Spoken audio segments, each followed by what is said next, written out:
What's up guys, it's your boy Nick here, and I'm here to tell you a little bit about my experience with Meps and taking the Asvab. So for all of you that don't know, Meps stands for Military Entry Processing Station. It's the location you go to take the Asvab to see what jobs you qualify for and to get your physical done to see if you are in the right shape and health to join the military. So I've always been thinking about joining the military and wondered what jobs I could get. So I went down to my local recruiter and I got signed up for the ASVAB. He gave me a date that was about a week and a half out. He told me that he was really looking for good mechanical scores and electrical scores, and if I just scored high in that category, he would work with me, even though I did not want that job at all, did not want to be in mechanical or electrical. I wanted jobs that were in the general field, like the intelligence field and all of that, which go by the general category of the ASVAB test. I went down to the library anyway. I got the ASVAB for Dummies book. It's a really good book. It has about 4 practice tests in it. It has all the sections that are going to be on the ASVAB in it. It pretty much gives you all these practice questions and gets you in the right mindset of answering the same type of questions that are going to be on the ASVAB. They're not going to be the same exact questions, but they're going to be similar to get you in the right thought process and the right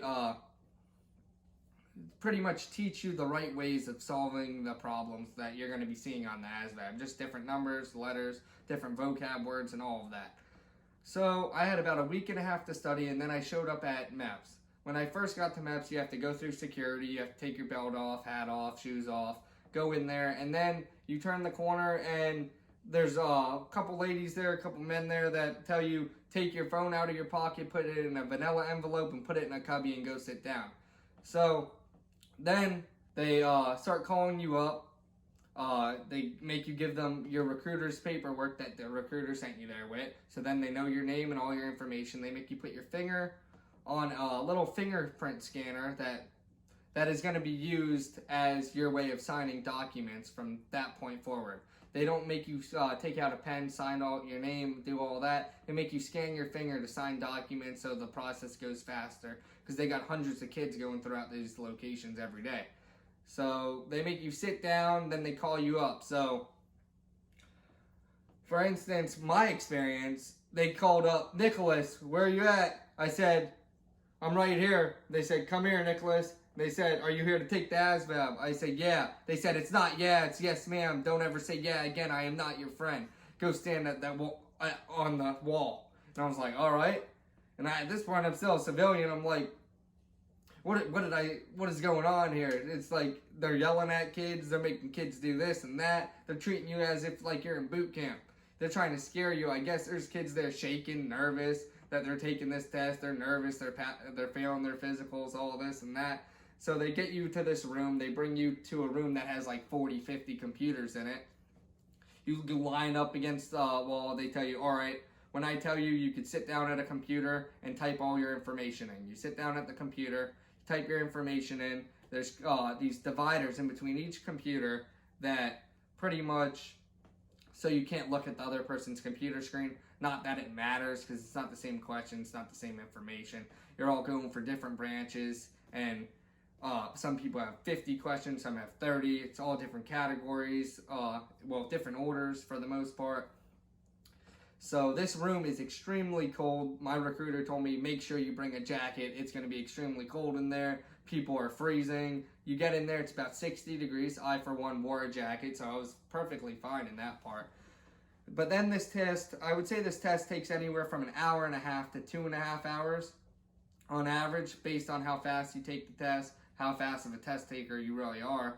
And it composed of like reading, mathematics knowledge, arithmetic reasoning, paragraph comprehension, assembling objects, mechanical, electrical, all of that stuff. So after I was finally done taking all the sections, this personality test pops up. That is about 100 questions long, and it's just ridiculous. It tells you to choose the mostly correct answer for you, and it will list 2 horrible things like, "I hate all religions," or "I was a horrible kid in high school." And both of them are not true, but it wants you to choose which one is most like you, and I'm guessing which one is, well, you would go for which one is less bad, because you don't want to say you hate all religions, but then you don't want to say you were bad in high school, but you have to choose one. There's no other option. So that's the type of personality test they give you. It takes about 20-30 minutes. It's about 100 or so questions.